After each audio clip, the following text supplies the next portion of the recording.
Mock drill నేను 1971 war లో కూడా నేను పార్ట్ తీసుకున్నాను. కార్గిల్ లో ఉన్నాను అప్పుడు. హ్మ్. జస్ట్ జాయిన్ అయ్యాను. రైట్.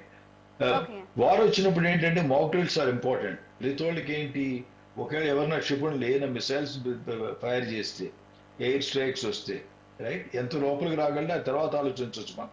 ఎందుకంటే డిఫెన్స్ ఫోర్సెస్ ఉన్నాయి, కాల్బలం అవ్వచ్చు, నౌకాదళం అవ్వచ్చు, ఎయిర్ ఫోర్స్ అవ్వచ్చు.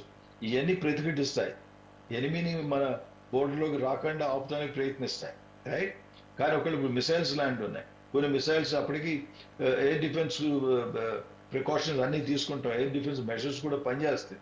కానీ ఒకవేళ ఏదైనా మిసైల్ వచ్చి పడింది అనుకో, హ్మ్. పడినప్పుడు ఏం డ్యామేజ్ అవుతాయి.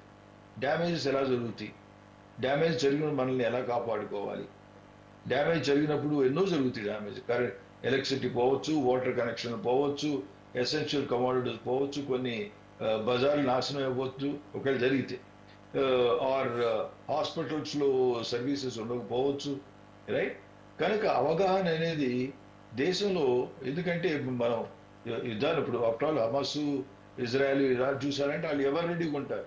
ఇప్పుడు ఇజ్రాయెల్ దేశం మనం చూసుకుంటే ఉంది, వాళ్ళకి సగం మంది ఎప్పుడు రిజర్వ్ ఉంటారు. ఆర్డర్ చేసిన 24 అవర్స్ లో గవ్వుగా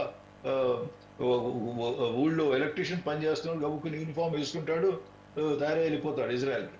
ఎందుకంటే వాళ్ళకి చిన్న దేశం, వాళ్ళకి సైన్యం తక్కువ ఉంది, వాళ్ళకి ఏంటంటే సైన్యం అవసరం కాబట్టి. అది yes sir. All state of preparedness. Right. ఇప్పుడు మనం డ్రిల్ చేస్తున్నాం, మనకు అంత అవసరం లేదు, ఎందుకంటే మనకు వాలంటీర్ ఫోర్స్ ఎక్కువ ఉంది సైన్యానికి. రైట్. యెస్ కానీ సార్. ప్రజానికానికి మనకు తెలవలసింది ఏంటి, ఇది మనం మాక్ డ్రిల్ ఎందుకు చేస్తున్నాం. ఇంతకుముందు మా చిన్నప్పుడు మా బాగా గుర్తు, 1940లో, అప్పుడు మేము పుట్టలేదు, 1950లో నేను పుట్టాను. మా తల్లిదండ్రులు చెప్పేవారు, మెడ్రాస్ లో సైరన్ కూసిన వెంటనే లైట్లు ఆపేయటం. రైట్. హ్మ్. ఎందుకంటే టార్గెట్ కనిపించకండి. రైట్. సో ఇలాంటి మాక్ డ్రిల్స్ గారు వెరీ ఇంపార్టెంట్. ఏంటి, ప్రతి పౌరుడికి తెలవాల్సింది ఏంటి, ఒక అటాక్ అంటే ఏం జరుగుతుంది, ఏమవుతుంది, దానివల్ల ఏ నష్టాలు జరుగుతాయి, నష్టం జరిగిన మనం చేయాల్సిన పని ఏంటి, తర్వాత అనుమానాస్పదలు, ఉన్న మనుషులు ఎవరైనా కొత్త వాళ్ళు తిరుగుతున్నారు. ఆఫ్టర్ ఆల్ టెర్రరిజం సక్సెస్ అవ్వాలంటే ఇప్పుడు ఒకటేమో కన్వెన్షనల్ అటాక్, ఏమో మాక్ డ్రిల్స్, కన్వెన్షనల్ అటాక్ జరుగుతాయి. కానీ ఈ సేమ్ ఇదే విధంగా కూడా, ఇదే రీతిలో టెర్రరిజాన్ని ఎలా మనం అబ్జర్వ్ స్టాప్ చేయగలం అన్న ఒక అవగాహన చాలా తక్కువ ఉంది మన ప్రజానికాల్లో. Yes sir. ఎందుకంటే మనం ఎవరైనా కొత్త మొహం చూసామంటే చాలా మంది పట్టించుకోరు, ఎవడో వస్తున్నాడు వెళ్తున్నాడు అనుకుంటాం.